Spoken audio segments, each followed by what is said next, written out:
आज हम लोग स्टार्ट करने जा रहे हैं एक्सपोनेंट्स।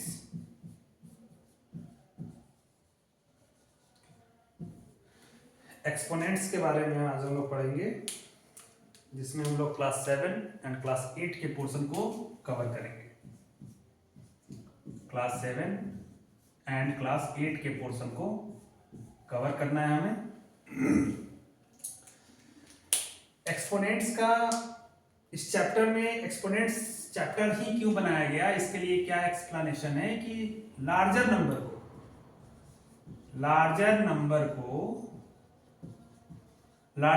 को शॉर्ट फॉर्म में लिखने का मेथड है एक्सपोनेंट्स में लिखना। एक्सपोनेंट्स का मतलब यही है कि लार्ज नंबर को, कोई भी नंबर जो बड़ा नंबर है, जैसे लिखते हैं हम लोग 12,000 लिख रहे हैं, 100 लिख रहे हैं, 1000 लिख रहे हैं, कुछ भी लिख रहे हैं, कितना ही बड़ा नंबर है, तो इसको शॉर्ट फॉर्म में कैसे लिखेंगे, तो इसको हम एक्सपोनेंट्स के मेथड से लिख सकते हैं किसी भी बड़े नंबर को शॉर्ट फॉर्म में, ताकि वो एक्सप्लेन करने में आसानी हो सके, उतना बड़ा नंबर बोलनी ना पड़े, इजीली एक्सप्लेन हो जाए। इसके लिए हम लोग क्या करते हैं कि एक्सपोनेंट्स चैप्टर को पढ़ते हैं। तो हमारे क्लास 7 एंड 8 में इस चैप्टर वाइटल है, इंपॉर्टेंट है।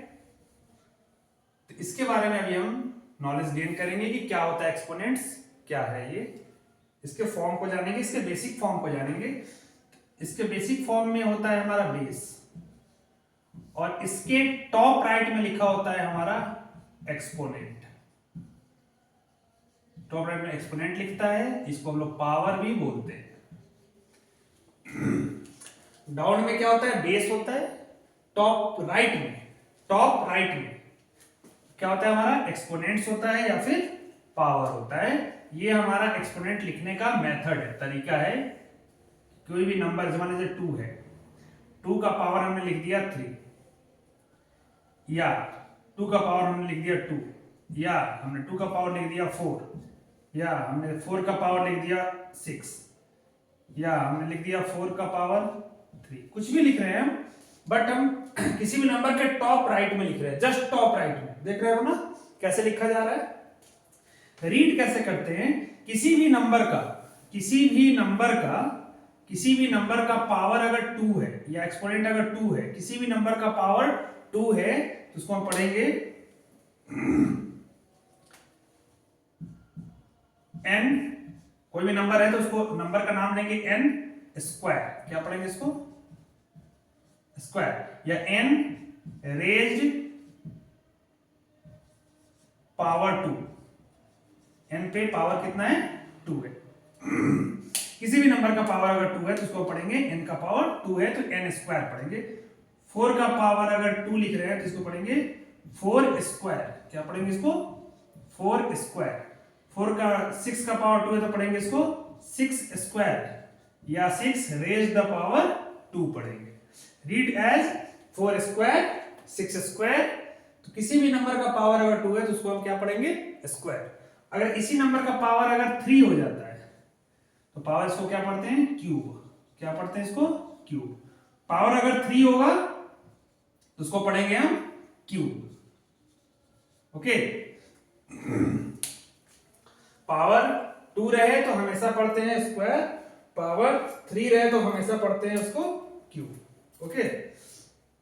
सो अब इसके बारे में डिटेल में जाएंगे। ये तो जान गए कि कुछ भी होता है, पावर 3 रहे तो क्यूब पढ़ना है, पावर 2 रहे तो स्क्वायर पढ़ना है। इसके बाद जो भी पावर बढ़ता जाएगा तो उसको नंबर से ही काउंट करते हुए चले जाते हैं। ओके। तो किसी भी नंबर को, जैसे हम लिख रहे हैं कि 4 टू द पावर 3, इसका मीनिंग ये है कि इसका बेस पूछेंगे, इसमें बेस क्या है, तो तुरंत बोलोगे सर बेस 4 है, एंड 3 क्या है आपका, एक्सपोनेंट है। 3 आपका एक्सपोनेंट है और 4 क्या है आपका, बेस है। तो इसको हम 4 को कितनी बार लिखेंगे, यहाँ पे 3 टाइम्स लिखेंगे। जितनी बार पावर होता है बेस को उतनी ही बार लिखी जाती है। बेस को हम उतनी ही बार लिखेंगे जितना इसका पावर होगा। किसी भी नंबर का पावर जो भी होगा तो उसके बेस को उतनी टाइम्स हम लिखते हैं। यहाँ पे हम लिख रहे हैं यहाँ पे 6 का पावर 2, यानी कि हमको 6 को 2 बार लिखना है। 6 × 6 मल्टीप्लाई के फॉर्म में लिखते हैं। हम लिख रहे हैं 7 का पावर 4, यानी कि 7 राइट एज 4 टाइम्स। 7 4 टाइम्स क्या होगा, मल्टीप्लाई होगा। तो पावर को हम इसका करें यहाँ पे एक्सपेंड कर रहे हैं, तो अगर इसे हम मल्टीप्लाई करेंगे 6 टू इंटू 6 तो कितना हो जाएगा 36 हो जाएगा। इसको शॉर्ट फॉर्म में हमने क्या लिख दिया 6 टू द पावर 2। वैसे हम लिख देंगे कोई 5 इंटू 5 इंटू 5 इंटू 5, इसको हम क्या लिखेंगे एक्सपोनेंट के फॉर्म में। 5 तो बेस हो गया और कितने बार रिपीट हो रहा है 4 टाइम्स रिपीट हो रहा है, इसके पावर को क्या लिख देंगे हम 4। आई बात समझ में। तो किसी भी नंबर को पावर नोटेशन में लिख सकते हैं, इसको पावर नोटेशन बोलते हैं। नॉर्मल नंबर लिखा हुआ है इसको हम पावर नोटेशन में लिख सकते हैं, और अगर पावर नोटेशन में लिखा हुआ है उसको हम लोग नॉर्मल फॉर्म में लिख सकते हैं वहां पे। ओके, आगे बढ़ते हैं। सपोज दैट कोई नंबर माइनस में लिखा हुआ है, कोई नंबर माइनस लिखा हुआ है -3 to the power 4। It means -3 को यहां पे हम 4 टाइम्स लिखेंगे, -3 इंटू -3 इंटू -3 इंटू -3, 4 टाइम्स लिखेंगे। एक और बात, अगर कोई नंबर निगेटिव है, अगर कोई नंबर माइनस में है, कोई नंबर माइनस में है और इसका पावर अगर इवन नंबर है, नॉर्मल बता रहे हैं एमसीक्यूज में पूछता है ऐसा क्वेश्चन को, अगर नंबर कोई निगेटिव है माइनस में है और पावर उसका इवन है तो इसका आंसर ऑलवेज पॉजिटिव आएगा। इसका ऑलवेज क्या आएगा आंसर, इसका आंसर पॉजिटिव आएगा। अब कोई नंबर माइनस में है और इसका पावर अगर ऑड है, पावर अगर ऑड नंबर है तो इसका आंसर हमेशा निगेटिव आएगा। सपोज दैट आपसे पूछा जाए कि -1 का पावर 1001 है, -1 का पावर कितना है 1001 है, तो इसका आंसर क्या होगा। एज वी नो दैट 1 को कितने भी बार हम मल्टीप्लाई करेंगे तो आंसर तो 1 ही होगा। 1 को 100 टाइम्स करो, 200 टाइम्स करो, 400 टाइम्स करो, जितनी बार मन करे उतनी बार करोगे मल्टीप्लाई, तो आंसर ऑलवेज क्या होगा 1 होगा। बट यहाँ पे मैटर क्या करता है, उसका साइन क्या होगा, निगेटिव होगा या वो पॉजिटिव होगा। तो हम देखेंगे नंबर तो हमारा निगेटिव है, जिसका साइन जो है यहाँ देखेंगे 1001 ऑड है इवन है, तो ये नंबर ऑड है इसलिए इसका आंसर क्या होगा -1 होगा। आई बात समझ। वैसे ही -1 है, इसका पावर है 26। अब 26 क्या है 1 ऑड है या इवन है, तो ये इवन नंबर है इसलिए इसका आंसर क्या होगा +1। तो प्लस लिखना कंपलसरी नहीं है बट हम लोग लिख सकते हैं, मतलब वहां पे कोई दिक्कत की बात नहीं है, ठीक है ना। तो किसी भी नंबर को हम पावर नोटेशन में लिख सकते हैं, किसी भी नंबर को बेसिक फॉर्म में भी, स्टैंडर्ड फॉर्म में भी लिख सकते हैं वहां पे। तो हम आते हैं अब एक्सपोनेंट्स के कुछ लॉज होते हैं, कुछ लॉज पे एक्सपोनेंट्स हमारा वर्क करता है, उस लॉज के बारे में देखते हैं क्या होता है वो। ये हमारा इंट्रोडक्शन था।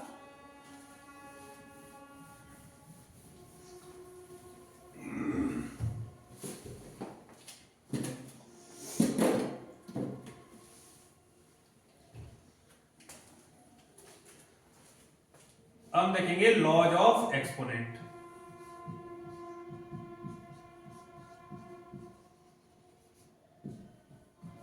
लॉज ऑफ एक्सपोनेंट, इसके बेसिक फॉर्म्स से स्टार्ट करते हैं।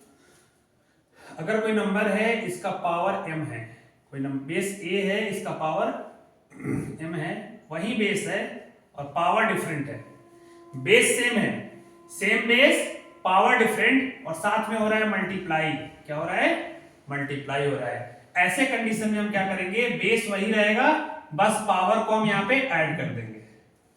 बेस वही रहेगा, पावर क्या हो जाएगा हमारा ऐड हो जाएगा। एग्जांपल लेते हैं 4 to the power 3 into 4 to the power -4,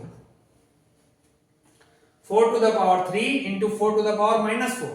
तो बेस यहाँ पे बेटा सेम है, बेस तो सेम है ना, पावर डिफरेंट है, साथ में क्या कर रहे हैं हम इसको प्रोडक्ट कर रहे हैं, मल्टीप्लाई कर रहे हैं। ऐसे केसेस में क्या करेंगे कि 4 का पावर में क्या करेंगे बेस को ऐड कर देंगे, 3 प्लस -4 कर देंगे, यहाँ पे क्या हो जाएगा 4 to the power 3 plus minus होगा माइनस, तो -4 लिखेंगे and 4 to the power at last 3 से 4 जाएगा तो क्या आएगा -1 आएगा। ये आपका आंसर होगा। अगर आपके पास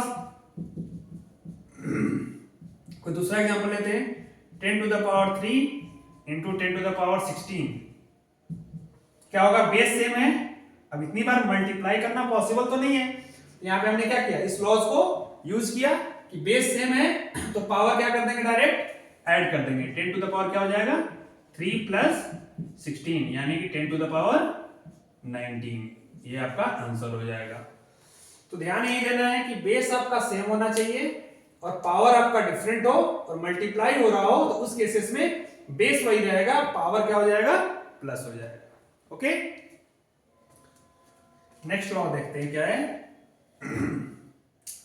a to the power m, वही चीज लेते हैं सेम नंबर, अब यहां मल्टीप्लाई की जगह क्या करते हैं, हम डिवाइड करते हैं, और a to the power n कोई नंबर है n, इस केसेस में क्या हो जाएगा, पावर हमारा सब्ट्रैक्ट हो जाएगा, m माइनस n हो जाएगा, या इसको ऐसे लिख सकते हैं हम लोग a to the power m divide a to the power n, इसका मीनिंग यही है a to the power m minus n। Okay, कोई भी नंबर ऐसे लिखा हुआ है, एग्जांपल में ले सकते हैं आप, जैसे लिखा हुआ है 7 का पावर 4 डिवाइडेड 7 का पावर 3, तो आपको क्या करना है, 7 का पावर सीधे करना है 4 माइनस 3 यानी 7 का पावर 1, यानी कि आपका आंसर क्या हो गया, 7 हो गया। Got it. तो बेस सेम रहे, पावर डिफरेंट है, उस केसेस में हम क्या करेंगे, पावर को माइनस करेंगे, और डिवाइड के केस में, मल्टीप्लाई केस में पावर को ऑलवेज प्लस करना है। Got it. इसको ऐसे भी लिख सकता है कहीं पे 2 to the power 10 divided by 2 to the power 4, यहाँ पे आपको 2 टू द पावर क्या करना है, 10 माइनस 4 यानी 2 टू द पावर 6। ओके, तो ऐसे फॉर्मेट में आपको क्या करना है, पावर को सब्ट्रैक्ट करना है।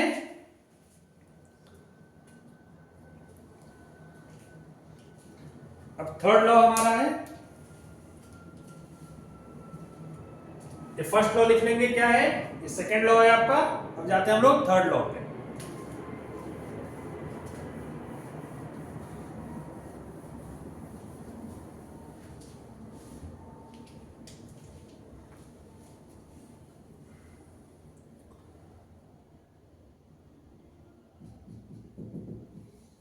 थर्ड लॉ हमारा है कि कोई बेस में कोई नंबर है, पावर इसका m है और इसका पावर n है, एक बेस है उसका पावर है, फिर उसका भी ऊपर से एक और पावर है। तो ऐसे केसेस में क्या करेंगे, बेस को एज इट इज रहने देंगे और पावर को मल्टीप्लाई कर देंगे। हमने क्या देखा था, बेस सेम है, मल्टीप्लाई हो रहा है तो पावर प्लस किया, बेस सेम है, डिवाइड हो रहा है तो पावर माइनस किया, और पावर टू द पावर है तो वहां पे पावर को मल्टीप्लाई कर देंगे। जैसे एग्जांपल -2 पावर 3, इसका पावर हो गया -4। आंसर क्या होगा, -2 अपने जगह पे एज इट इज रहेगा, इस माइनस से कोई छेड़छाड़ नहीं करना है, बेस के माइनस से पावर को मल्टीप्लाई कर देना है, 3 multiplied by -4, your final answer is -2 to the power -12, ये आपका आंसर होगा। आ रही बात समझ में। तो ये पावर बढ़ सकता है, ऐसा नहीं पावर नहीं बढ़ेगा, हो सकता है कि इसका भी पावर कुछ और हो, mnp होगा तो m into n into p कर देंगे, इसका भी पावर कुछ और हो, पावर का पावर अगर बढ़ता जाएगा, एक पावर के ऊपर दूसरा पावर आता जाएगा, तो हम क्या करेंगे, बस पावर को मल्टीप्लाई करते हुए चले जाएंगे, बेस हमारा एज इट इज रहेगा। ओके, ये आपका हो गया थर्ड लॉ। नेक्स्ट लॉ पे जाते हैं। नेक्स्ट लॉ है हमारा फोर्थ लॉ। कोई नंबर है, इसका पावर -1 है, तो इस नंबर का रेसिप्रोकल लिख देते हैं, वही हमारा आंसर हो जाता है। कोई नंबर है 7 का पावर -1 है, आप आंसर में लिख दो 1/7, डायरेक्ट यही आपका आंसर हो जाएगा। यानी कि पावर निगेटिव होना यानी रेसिप्रोकल करने के लिए बोलता है। पावर का कभी किसी क्वेश्चन में बोलता है कि पावर इसका निगेटिव है, तो आपका काम है क्या, उसको तुरंत उसको रेसिप्रोकल करिए और पावर को पॉजिटिव कर दीजिए। या इसको ऐसे लिखता है कि a/b है, पावर है -1, इसका मतलब है कि इसको आपको लिखना है b/a। जस्ट बेस को क्या करना है, आपको रेसिप्रोकल कर देना है, उलट देना है। a/b है, इसका पावर कोई भी निगेटिव नंबर है, a/b बेस है और पावर कोई भी अगर एक निगेटिव नंबर है, तो यहां पे क्या करना है, आपको a/b को b/a लिखना है और पावर को जस्ट पॉजिटिव कर देना है। बेस को क्या करना है आपको, रेसिप्रोकल करना है और पावर को आपको पॉजिटिव कर देना है, वहां से आपका आंसर करेक्ट आ जाएगा। या किसी भी नंबर का पावर अगर निगेटिव है तो उसको तुरंत रेसिप्रोकल करिए और पावर को प्लस में कर दीजिए, वही आपका आंसर हो जाएगा। एग्जांपल से अगर समझेंगे इसके, तो अगर हम यहाँ पे लिख रहे हैं 3/4 टू द पावर -3, इसको आपको क्या, -3 में आप आगे नहीं बढ़ सकते। पावर अगर आपका निगेटिव है तो आप उसको उतने टाइम्स मल्टीप्लाई नहीं कर सकते जब तक पावर पॉजिटिव ना हो जाए। 3/4 को आपको क्या लिखना है, 4/3, और पावर को लिखना है प्लस में। पावर को क्या लिखना है, प्लस में। जैसे ही रेसिप्रोकल करेंगे पावर जस्ट पॉजिटिव हो जाएगा, और इसको हम लोग अब 4 को 3 टाइम्स ऊपर मल्टीप्लाई कर सकते हैं और 3 को 3 टाइम्स नीचे मल्टीप्लाई कर सकते हैं। योर आंसर इज 64/27 आ जाएगा। आई बात समझ? एक और लॉ देखते हैं, लॉ नंबर 5।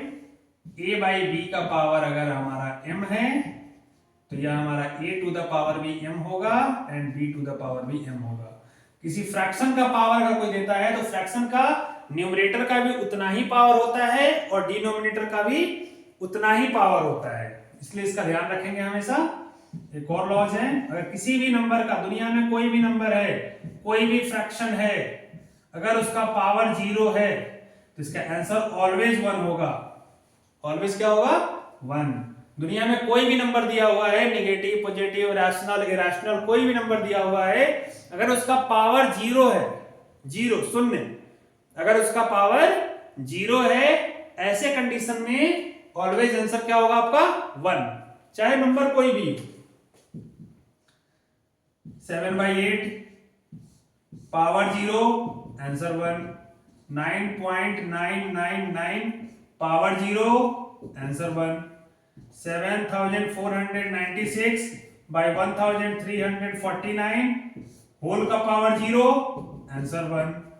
कोई भी नंबर हो, पावर 0 आंसर 1, बस इतना ही समझना है, पावर 0 आंसर 1। ओके, कुछ और देखते हैं अभी लॉज में क्या क्या हो सकता है।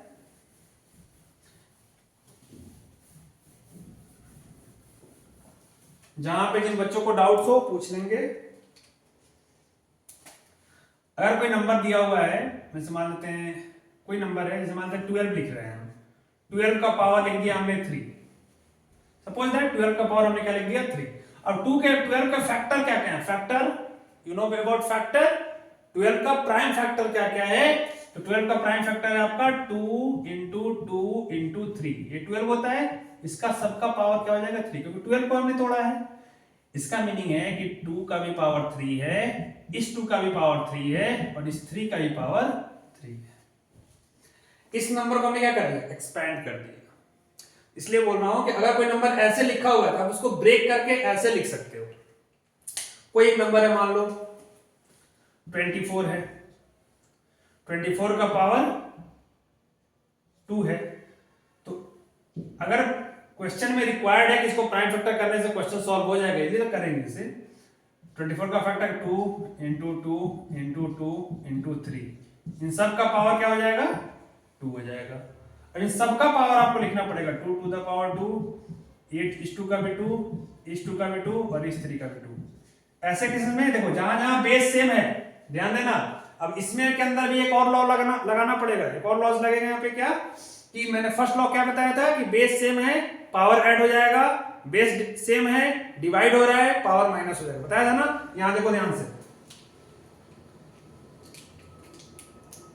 यहां से यहां तक देखो बेस सेम है, 2 2 2, पावर क्या होगा सबका, 2 रहेगा, पावर सबका ऐड हो जाएगा, 2 + 2 + 2 पावर हो जाएगा 6, इंटू लिख देंगे 3 का पावर। अगर यहां पे ऐसे है तो ऐसे लिख सकते हैं। सपोज करते हैं, एक और एग्जांपल लेते हैं, एक और लॉज लेते हैं। अगर a का पावर m है इंटू b का पावर भी m है, ऐसे कंडीशन में क्या होगा, लॉज नंबर 7 है, ऐसे कंडीशन में क्या होगा कि a इंटू b एक साथ मर्ज हो जाएगा और पावर कांस्टेंट वही रहेगा। a और b को मर्ज कर दीजिए और पावर को कांस्टेंट रहने दीजिए। एग्जांपल से समझेंगे अगर, तो मान लेते हैं कि 4 का पावर है 3 एंड 5 का पावर है 3, दोनों का पावर 3 है बट बेस डिफरेंट है। ऐसे केसेस में 4 इंटू 5 तो हो जाएगा। अब बेस डिफरेंट है, पावर सेम है, ऐसे केसेस में 4 इंटू 5 हो जाएगा, पावर वही रहेगा। यानी 4 5 का क्या हो गया, 20 का पावर 3 हो गया। आई बात समझ? और 20 का पावर 3 को अगर आप ब्रेक करना चाहोगे तो 4 का पावर 3 कर सकते हो इंटू 5 का पावर 3 कर सकते हो। आप इसको डायरेक्ट भी यूज कर सकते हो।